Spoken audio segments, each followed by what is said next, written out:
Imagine a country devastated by civil war, famine, foreign invasion, and extreme poverty.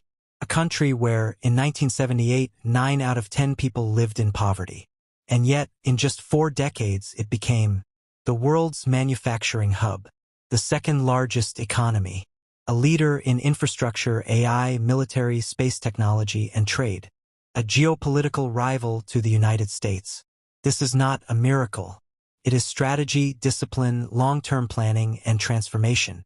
This is the story of how China became a superpower. For most of history, China was not emerging. It was the world's leading power. For almost 2,000 years, largest population, advanced technology, strong agricultural output, powerful bureaucratic system, influential culture. Then came the century of humiliation, 1839 to 1949, Opium Wars, unequal treaties, territorial losses, Japanese invasion, civil war. By 1949, China was poor, fragmented, largely rural, technologically backward. The newly formed People's Republic of China, led by Mao Zedong, had one clear mission: rebuild and never again be humiliated. But Mao's early policies had mixed results. Industrialization was attempted through collectivization, state planning, mass mobilization. Projects like the Great Leap Forward caused famine and economic collapse. The Cultural Revolution further destabilized education and institutions. China survived, but it did not prosper. The real transformation began after Mao in 1978. One man changed the course of Chinese history, Deng Xiaoping.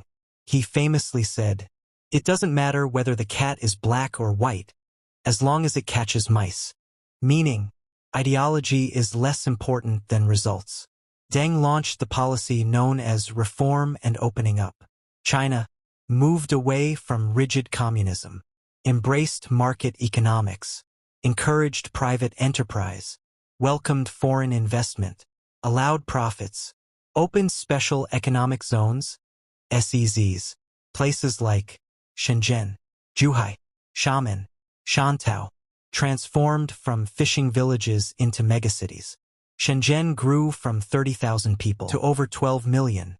China's plan was simple: attract Western capital, learn Western technology, manufacture at massive scale, export to the world. And it worked. China realized something crucial: manufacturing is power. Cheap labor plus vast population equals unbeatable production capability. Companies across the world moved factories to China to reduce costs, increase profits, scale faster. China became the world's factory, dominant in electronics, dominant in textiles, dominant in toys, dominant in machinery. But this wasn't accidental. The government provided infrastructure, subsidized energy, kept currency competitive, invested in ports and railways, created industrial clusters. Entire cities were built around single industries: Yiwu wholesale trade, Dongguan electronics, Guangzhou manufacturing, Suzhou precision industry. As manufacturing grew, millions escaped poverty. Over 800 million people were reportedly lifted from poverty, the largest poverty reduction in human history. China understood that factories need workers, innovation needs minds. The country invested massively in education, expanded universities, improved literacy, focused on science and engineering, emphasized discipline and work ethic. Today, China produces more engineers than any country in the world, globally competitive scientists, skilled AI researchers. The students dominate rankings in math, physics, computer science. Chinese students consistently rank among the highest in PISA academic tests. This is not accidental. Education is treated as national strategy. To grow, China needed roads, bridges, ports, railways, and power, so it built them fast. China today has the largest high-speed rail network on Earth, some of the largest dams and bridges, world-class airports, megacities connected by bullet trains. The speed of construction is astounding. Entire hospitals were built in days during the pandemic. Cities rise in months, not years. Infrastructure does two things: creates jobs, enables commerce. Goods travel faster. People travel faster. Trade becomes smoother. Infrastructure isn't expense. It is investment. China mastered that. China started as a copycat economy. Today it is an innovation powerhouse. It leads in 5G, AI research, drone technology, e-commerce, renewable energy, battery production, electric vehicles. Companies like Huawei, Alibaba, Tencent, BYD, Xiaomi became internationally recognized. China is the world's largest producer of solar panels, electric buses, lithium batteries. It invests heavily in quantum computing, semiconductor development, biotechnology, space technology. The Shenzhou space missions and Tiangong space station show ambitions beyond Earth. China is no longer just manufacturing the world's products. It is designing them. Economic power alone does not make a superpower. Military strength matters. China modernized its military into the PLA, People's Liberation Army. It now possesses one of the world's largest navies, advanced missile systems, cyber warfare divisions, space militarization programs. The goal is not just defense, but deterrence. China's focus: protect trade routes, secure territory, project regional strength, potentially challenge U.S. influence in Asia. The South China Sea is a key example. Artificial islands, airstrips, military outposts, all signal intention. Control regional waters and trade lanes. To become a global power, China needed global connections.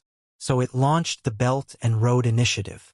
This project connects China to Asia, Africa, Europe, Middle East, through ports, highways, railways, energy pipelines.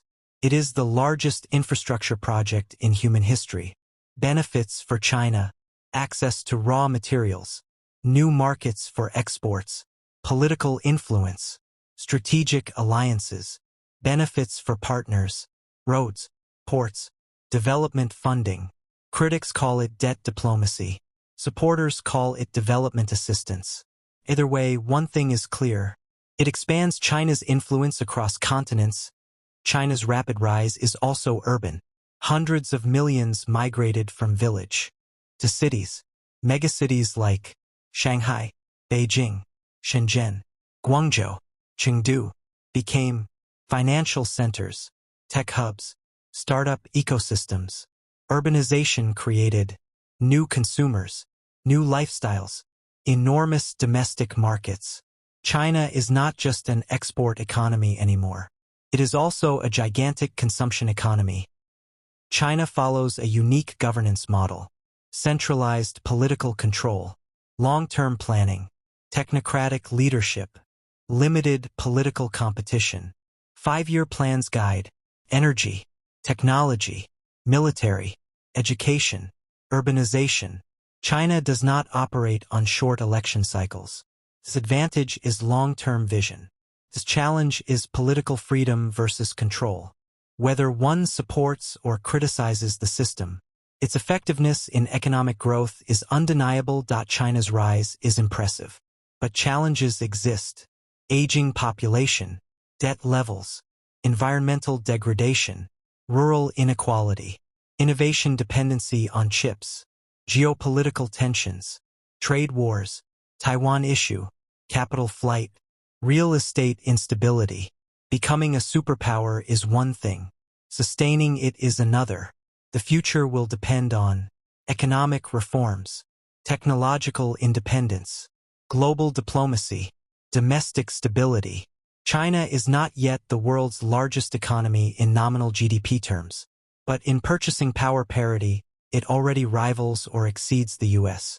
Competition exists in AI, semiconductors, military power, trade networks, space exploration. Some call it a new Cold War. Others call it strategic competition.